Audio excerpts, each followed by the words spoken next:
entire crop. Behind us here is a field that was done by Mark in the cover crop based no-till technique.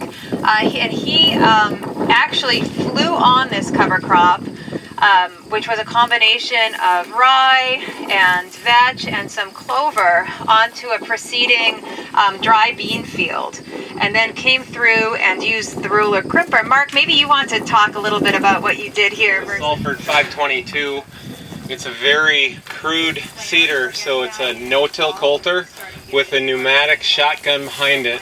So there is no gauge wheels or closing wheels or anything, and yet we can achieve these stands here. That's mainly because we get the mat on top of the crop. So even if you don't have perfect placement of your seeds, if it's below that mat, it's going to germinate and grow. So we're able to get by with a single coulter here, which is a very unique device. Then in a 5-gallon pail here is what we've blown down. So in the front hopper of that sulfured was the soybeans. Great. This year we uncoupled it so we could plant much earlier and then come back and crimp when that cover crop was ready, either the vetch or the rye. Talking about cover crop based no-till for either organic or conventional. Like I've mentioned to several people, I get quite a bit of calls and interest about integrating cover crop based no-till into conventional systems as well.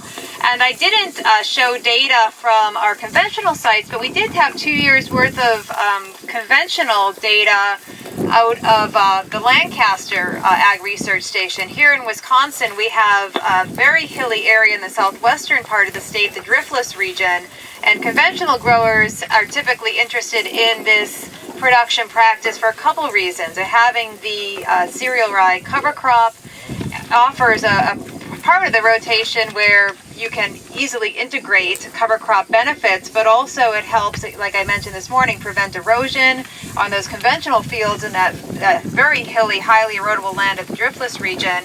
But it also allows for the overall reduction of herbicides. So in this system, with more of a conventional production practice, a producer could use a lower rate of glyphosate to help facilitate the termination of the rye, or as a cleanup practice if weeds were to break through. So there's definitely conventional applications to this technique, as well as very beneficial applications in organic management. So I guess a couple things that I didn't address this morning, and again, what I'll probably do more is open it up for questions. In terms of rye varieties, I get a lot of questions about what rye variety might be best.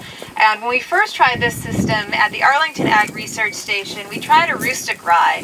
And a rustic rye is a variety of rye that was bred in northern Maine. So a very cold climate, very short growing season, and it was bred for that purpose, to be adapted for shorter growing seasons, for cooler climates.